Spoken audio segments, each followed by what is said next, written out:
Viņam piesprieda sodu 3 gadus. Un šobrīd sēž cietumā.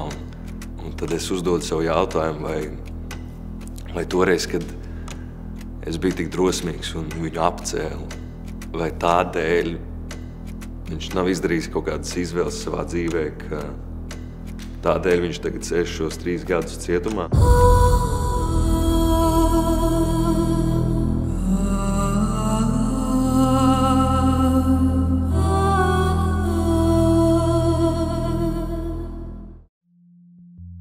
Es vienmēr gribēju iekļauties starp krūtajiem čaļiem, bet tas man maksāja ļoti daudz, jo godīgi es nebiju es. Es nevarēju atzīties savā vājumā un uz tā rēķina es aizvainoju ļoti daudz citus, kas bija vājāki par mani. Jo tie lielākie smējās par mani, varbūt kaut kādi šiškas.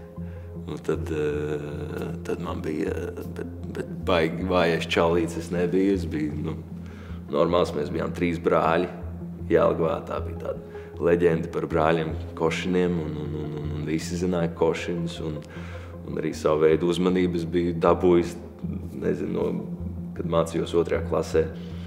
Brāļu klases biedrenis, kurš bija 4-5 gadus vecāks, tur sēdēja ar mani gaitenī un tur bužināja. Es jutos tik forši, tur, ka lielās skolas meitenes tā kā pievērš man uzmanību, un tad es jutos baigi krūts tā kā savu vienaudžu vidū. Bet jā, šobrīd arī tie brīži, kad es apcēlu citus,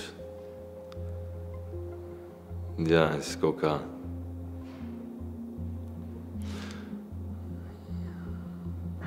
jā, es to ļoti nožēloju. Jā. Pirmais brīdis, kad es pamēģināju kaut ko. Pirmā cigarete man bija 4. klasē. 5. klasē es jau biju nopircis 2 paciņas. Bet viņas ātri kaut kur izmetās ārā. Tad 10. klasē es pirmo reizi uzpīpēju marihuānu. Tas bija, es to nopirku no saviem klases biedriem un uzgāju uz dzīvoklī. Bija tā kā uz jumta uzgāju un pats tur kaut ko uzmeistaroju, uzkruķīju un uzpīpēju un aizgāju atpakaļ uz skolas stundu un sēdēju vēstures stundā pēdējā solā. Man bija ļoti slikti un par mani smējās tie klases biedri, kur tā kā sadabūja man to mantu jā, man bija ļoti slikti. Un tā soli pa solim kaut kā nebija vispār iemesli man apstāties un viss jau bija kārtībā. Un dažreiz vēl projām liekas, ka viss jau ir kārtībā, tā ir tāda jaunība. Es tirgoju gāņģu un mani tā kā, es nejūtos slikti par to, ka es to tirgoju, jo valdīja tāds priekšstats, arī filmas saskatījies. Ja? Ja tu tirgo to, ko tu lieto, tad tas nav tik slikti, kā pieņemsim tie, kas tirgo heroīnu, ja? Un zina, kas tā ir par indi un ka tā nogalina cilvēkus, bet paši to nelieto. Līdz ar to es jūtos vienmēr tā, ka tas nav tik traki. Bet tas jau tā nav. Tas jau tāds buļķis mierinājums. Un jā, neko citu es netirgoju. Jā. 14. janvārī 2020. gadā, kad bija tas liktenīgais brīdis, kad viens no maniem klientiem bija speciālās operācijas veicējs. Un it kā ierasta parasta diena, kur tu nomet kādam grāmiņu pārvēršas par tavu tiesas stundu. Un tajā dienā droši vien, bet arī, kā jau es tikko minēju iepriekš par to, ka tāpat arī šis notikums līdz galam nebija mainījis man dzīvi. Un jā, bet tas noteikti bija tāds galvenais moments. Un diemžēl dzīvē pilns ar tādiem brīžiem, ka tu jūti, ka ir kaut kas tavā dzīvē jāmaina un ka tu centies sagaidīt, ka kaut kam ir jānotiek. Bet bieži vien, ka tas, kas var notikt, var veikt neatgriezeniskas sekas tam tavai dzīvē. Un ar to es cīnos arī vēl šodien. Katru dienu tāda ir. Jo katru dienu var kaut ko uzlabot. Bet nesēdēt tik ilgi telefonā. Nezinu, neskatīties futbolu, parunāt labāk ar sievu vai uzklausīt viņu, jo es visu dienu esmu bijis prom, bet atnāku mājās vakarā un skatos futbolu.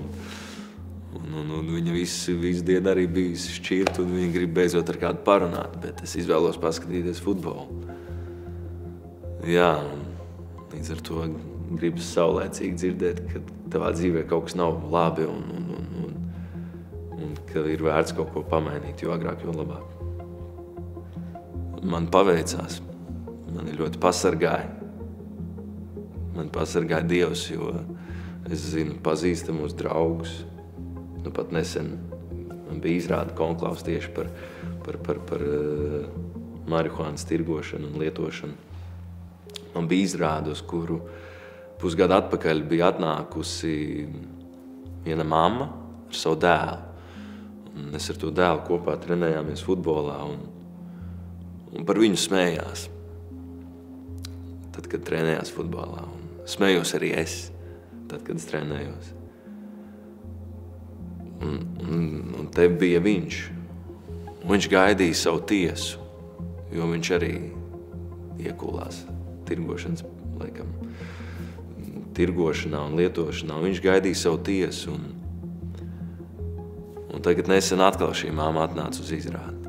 Viena pati. Viņam piesprieda sodu. 3 gadus. Un šobrīd sēž cietumā. Un tad es uzdodu savu jautājumu, vai toreiz, kad es biju tik drosmīgs un viņu apcēlu, vai tādēļ viņš nav izdarījis kaut kādas izvēles savā dzīvē, ka tādēļ viņš tagad sēž šos 3 gadus cietumā un tad tu jūties vainīgs par to. Un tu gribi kaut kā palīdzēt un palīdzēt tai mammai, kas bija otru reizi atnākusi uz izrādi. Es nezinu, kāpēc viņa atnāca otru reizi. Viņa droši vien meklē palīdzību, es nezinu, kaut kā. Jā, tā bija ļoti tāda slikta, viena no sliktākajām manām izrādēm, jo tas man bišķiņi izsit ārā. Par to, ka es spēlēju teātri, bet viņas dēls šobrīd nevar būt šeit. Viņš ir labs puika. Tiešām foršs puika un sirsnīgs vienkārši. Viņam arī ir pietrūkusi šī mīlestība. Un vai tas, ka viņš šobrīd sēž cietumā, mainīs viņam, vai tas tiešām nāk par labu? Kāpēc viņš tur sēž?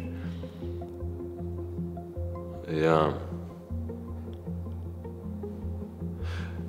Es arī varēju sēdēt cietumā. Tā man sākumā likās. Bet beigās, tad, kad tā visa lieta ar mani notika, pēc tiem pāris mēnešiem, pēc manas aizturēšanas un soda piespriešanas, protams, parunājot ar gudrākiem cilvēkiem, tur, tā kā tīri juridiski, tā kā nevajadzēja būt kaut kādam pamatojumam. Man tieši sēdēt, lai tas nosacītais cietumsods būtu bijis tā kā reāls cietumsods. Bet noteikti es sēdētu, ja es nebūtu nodevis to otru cilvēku. Ja es nebūtu nodevis cilvēku, kurš pārdod mani. Jo es zinu, ka ja es nebūtu nodevis, tad mans ego būtu vēl joprojām augstu gaisā un es noteikti neizmainītu savu dzīvi. Un to 2 gadu laikā mani 100% pieķertu kādā Rīgas, reivā, atrodoties narkotisko vielu reibumā. Un vienreiz tāds gadījums pat arī bija. tas arī tā ir lieta, par kuras neesmu atzinies, bet tā īsti stāstījis 2 nedēļas pēc tam, kad man aizturēja, es tāpat biju iemanījies atrasties narkotisko vielu, tā kā ietekmē reivā. Un pēc nedēļas, tas bija Covid laiks, kad visas iestādes bija ciet un tā bija nelegāla iestāde. Un pēc nedēļas tajā pašā klubā piekdienā tika veikts Omegas reids, kur tika ielauzās iekšā Omega un aizklapēja to bodīt ciet. Un es no rīta pamostoties un izlasot šīs ziņas, es sapratu, bāc, ko es darītu, ja es būtu bijis tajā piekdienā. Kā izmainītos man dzīve. Un kas mani atkal ir izglābis. Kas man ir pažēlojis. Jā, bija viss kaut kas. Kokaīns, LSD, sēnes, ekstazija.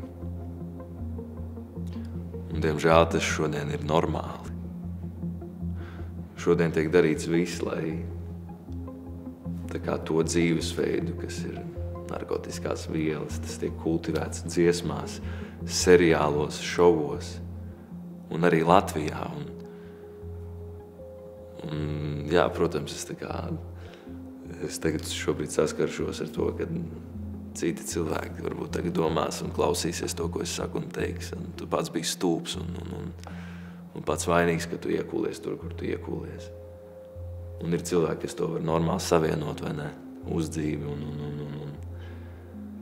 Bet tad, kad tas tiek reklamēts seriālos un tiek pasniegts, ka tā ir tā krūtā dzīve, tā ir tā izdevusīs dzīve, tad tagad es gribu teikt skaļu nē un pretoties tam. Jā, jo tas nebija labi. Es ļoti nožēloju, ka es atrados šādu vielu efektā arī savu vecāku klātbūtnē, un viņiem bija to jāpiedzīvo. Bet man bieži vien gribas tā kā pasaukt kādu vienu skolnieku, kurš ir redzējis to izrādi un atvest viņu kaktā un pajautāt, Klau, ko tu saprati? Kas ir tas, ko tu saprati? Un es ļoti ceru, ka es negribu, lai tā izrāde ir tikai izklaide, kas ir tādā izklaides formā ietērpta, bet ka zemapziņā tas jaunietis varbūt kaut kādā liekā reizē izvairīsies no kaut kāda gāņu skurītāju aplīšu un nepaņems kāsīt rokās un neuzpīpēs dūmu.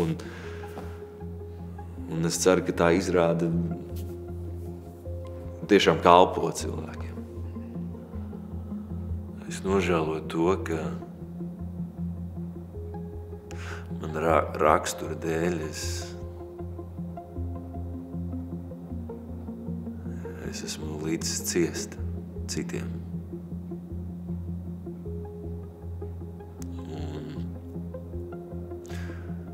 Es nožēloju to, ka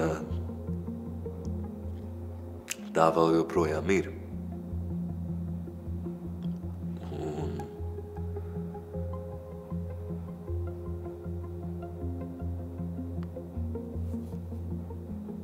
es nožēloju to, ka es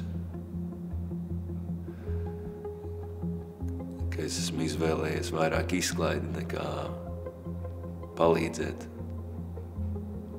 Un tā es to domāju, kā izklaidēt pūli, izklaidēt cilvēkus, izklaidēt klases biedrus, apsmējot kādu citu. Un to esmu nožēlojis.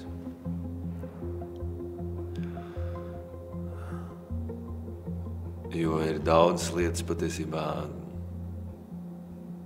ko es sevis esmu atstājis, un es viņus joprojām neapzinos. To es arī nožēloju. Jā, es esmu es esmu lūdzis piedošanu vienmēr, kad man kaut kāda izdevība ir. Un es esmu palūdzis piedošanu, bet man liekas, ka dažreiz, ka man kaut kā vajadzētu tā kā, nevis gaidīt izdevību, bet pašam izprovocēt vai izdarīt to solis priekšu, lai gan viņš būs, liekas, ka no zila gaisa, bet palūgt piedošanu. Jā, un es ar to gribēju teikt, ka es esmu lūdzis piedošanu daudziem, bet vēl vairākiem es neesmu palūdzis piedošanu. Jā, tai mammai es piedošanu nepalūdzu.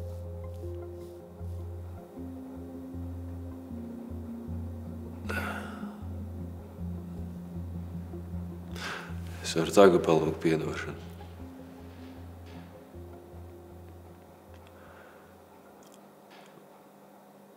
Lūdzu, piedodiet, ka es viņu apcēlu,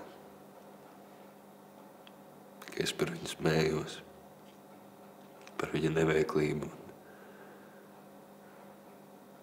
un par viņu vājumu.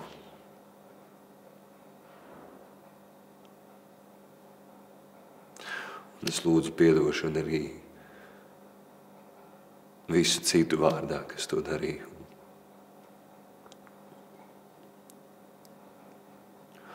Un es ļoti ceru, ka tie, kuri arī to darīja, to atcerās. Jā.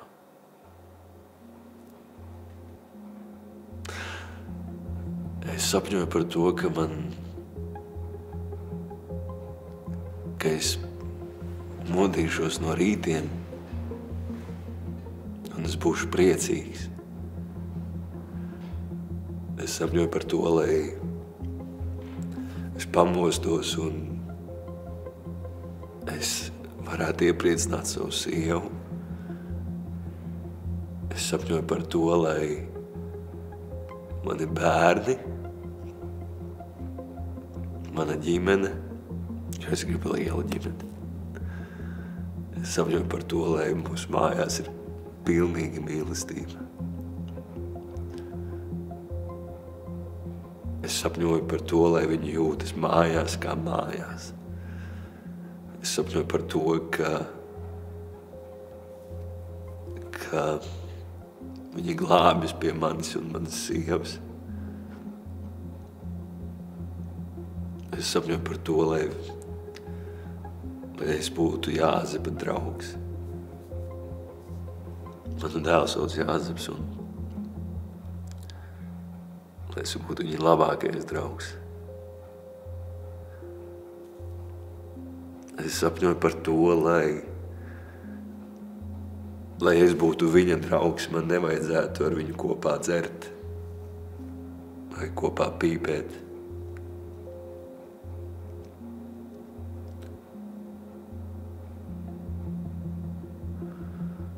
Es sapņoju par to, lai mani vecāki ir laimīgi. Lai mani vecāki piedzīvo mīlestību, lai mani vecāki piedzīvo mīlestību. Jā.